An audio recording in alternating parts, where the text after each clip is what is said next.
Joining us now to discuss is retired LAPD Sergeant Cheryl Dorsey. She's the author of the upcoming book, The Confidence Chronicles, the greatest crime story never told. Also with us, Keith Boykin. He's a CNN political commentator and Democratic strategist. Author himself of Race Against Time, The Politics of a Darkening America. Thanks so much to both of you. Sergeant Dorsey, if I could begin with you, there was so much hope around this, and there was, for a time, some bipartisan agreement on really the core elements of this, but now, many months later, it's done.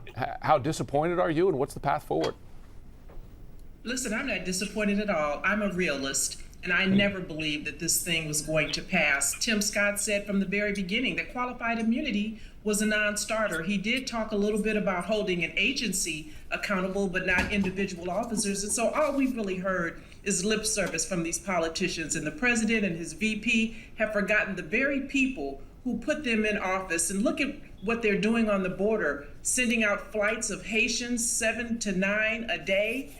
It's disgusting how they are treating us and how they are feigning that they want something done. Everyone is clutching their pearls, but the attorneys representing the family who named this bill after George Floyd understood with the $27 million history-breaking settlement, after that and a Chauvin conviction, little more would be done.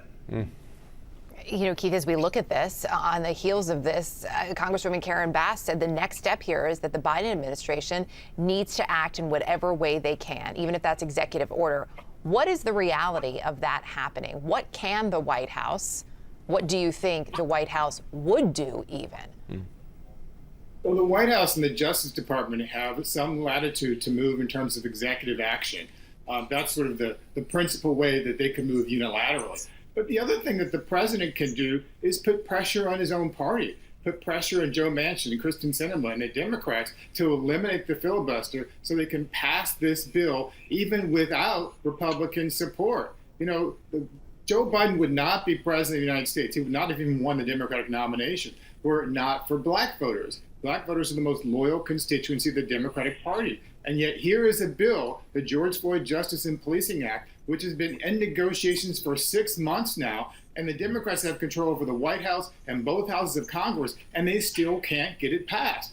Black voters are going to be very disappointed if we come back and say, we can't get this done because Republicans wouldn't let us do it, or we have an antiquated procedural rule that prevents us from doing it. So I would urge Joe Biden, I would urge the White House to do those two things, to take executive action and to push his own fellow Democrats in the Senate to make this happen. Some Republicans noted that it was the rise in crime happening in the midst of this is one reason that they pulled their support. It seems that that's going to be part of the political message going into the midterm elections, Sergeant Dorsey. And I wonder what the Democratic response to that should be. Well, listen, you can always find a reason to not do a thing, but we understand that as long as police officers are not held accountable, and that's why they don't want qualified immunity to be a part of this package, then they're going to continue to misbehave. Look at what we just saw. Officers on horseback rounding up black Haitians as if they were cattle. And so that's why it's imperative that we have qualified immunity. And without that, this bill is toothless. You know, Keith, to your point of things that the administration, that the president could do, how much appetite do you think there is right now in the White House to get something done? Look, there's a desire, right? Because they are facing multiple crises at this point, and there is not a lot of movement, and there are certainly not wins that can be pointed to. Do you think there is, though, realistically, the appetite to move this forward? There is a real push for it among Americans, and yet when we look at what's happening in Washington, we certainly don't see it. Well, there should be appetite for this. I mean, many of the provisions are very popular, including in the previous administration. You know, Donald Trump supported some of the provisions in the bare basic minimum proposal that Tim Scott, the black Republican from South Carolina, rejected yesterday.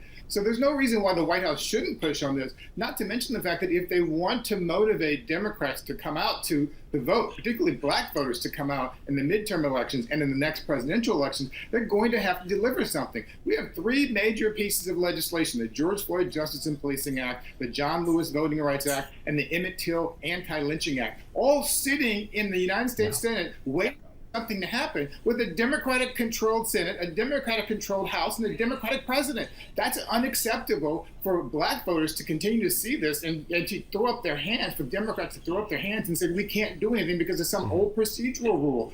I think that it behooves the Biden administration, even if there is no appetite, to make an appetite to make this happen. Sergeant Dorsey, if you had the ear of President Biden now as he considers wielding his executive pen, what would be the first priority for you?